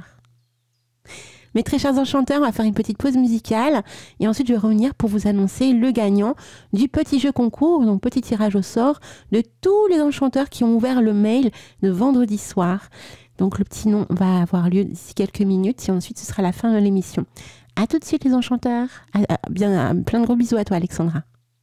Plein de bisous. Replay, ça s'est passé sur Radio Antasia. Radio Antasia. Et oui, mes très chers enchanteurs, mystère et magie, réveille l'enchanteur qui est au fond de toi. Donc après Hélène, le mois dernier, qui a gagné le petit cadeau, bien sûr, 20 €, un livre de votre choix, 20 €, grand maximum. Et bien là, le tirage au sort a eu lieu et je suis contente parce que c'est une gagnante. Elle s'appelle Sève. Donc S-E-V-E. Sève, si tu es à l'écoute aujourd'hui du Réveil des Enchanteurs, c'est toi qui gagnes le petit cadeau donc, du mois d'octobre. Donc félicitations à toi. Vous avez été 78 à ouvrir la newsletter, donc c'est magnifique. Enfin franchement, je vois, ça dégoupille à fond, c'est juste merveilleux. Donc Sève, je vais te contacter par mail aujourd'hui parce que j'aurai pas le temps là dans la semaine. Comme je vous l'ai dit, je vais être indisponible pendant plusieurs jours. Je pars en séminaire, donc ça veut dire que cette émission ne sera pas en vidéo replay demain, ni le journal des sorcières de tout à l'heure entre 13h et 14h. Je le ferai à mon retour, donc je m'excuse par avance. Vous aurez juste la guidance féerique parce que que la guidance féerique est toujours créée bien en amont.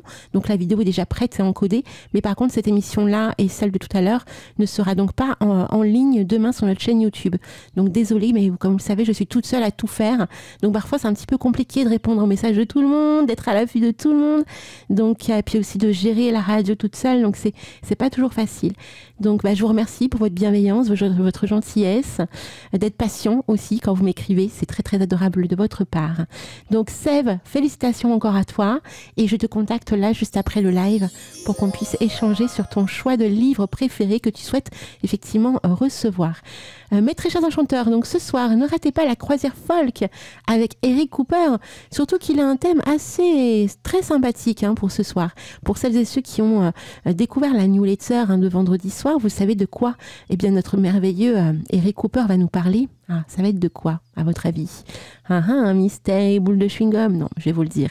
Il va nous parler des tomates. Mais alors, on peut faire des choses très très particulières avec les tomates. Je ne sais pas si vous le saviez, des petites astuces beauté. Je dis ça, je dis rien, donc soyez à l'écoute de la croisière folk entre 20h et 21h ce soir. Et puis ensuite, ce soir, on va avoir la rediffusion de l'Observatoire en Scorpion sur le thème de pourquoi pratiquons-nous la magie avec Maggie, Kat et Mo. Il y aura une partie alchimie en fin d'émission, donc soyez à l'écoute ce soir entre 21h et 23h pour cette rediffusion. Si vous la ratez, elle sera disponible sur Tipeee. Donc vous mettez un petit don sur Tipeee et vous aurez effectivement accès au replay de nos émissions. De petit à petit aussi, je mets des replays de nos anciennes structures. Et donc là, tout récemment, il y a eu la vidéo replay de Arnaud Tully qu'on avait invité à l'époque d'Arcadie. Donc c'était une émission de 2 heures et donc je l'ai réduite à 1 heure où on entend essentiellement effectivement Arnaud nous parler du cheminement et de la pratique magique, comment il percevait tout ça à l'époque. C'est une émission qui date de décembre 2018. Donc c'est pour vous dire qu'elle date un petit peu et comme elle n'est plus du tout disponible sur aucune structure, aucun lien, aucun truc, je me suis dit, allez hop, on va la réencoder, on va faire un petit peu de ménage autour de l'audio et hop, la voici merveilleusement bien mis en place sur Antasia TV. N'hésitez pas à aller faire un tour sur Antasia TV, il y a énormément de vidéos. On en est à plus de 400 vidéos, donc vous imaginez même pas la charge que c'est. Et oui, c'est énorme. Autre élément et pas des moindres, lundi soir, l'émission spéciale de pleine lune en compagnie donc de notre merveilleuse Alexandra Gallo avec cette magnifique méditation, mais aussi et pas des moindres notre merveilleuse aussi Valérie de Demoiselle étrange et avec moi-même pour vous parler d'un rituel très spécifique relié à l'énergie du moment. Je crois que je n'ai rien oublié. Je vais vous laisser parce que vous savez que d'ici 3/4 d'heure, 1 heure, je serai de nouveau à l'antenne avec Pascal et Eric Cooper pour le JT des sorcières. Donc, restez connectés sur les ondes de la radio, mes très chers enchanteurs. Et voilà, on se dit à tout à l'heure entre 13h et 14h pour le grand JT. Je vous fais plein de gros bisous et je vous dis à tout à l'heure, on sera sur le chat également. À tout à l'heure les enchanteurs. Bon après-midi à tous et une belle semaine surtout.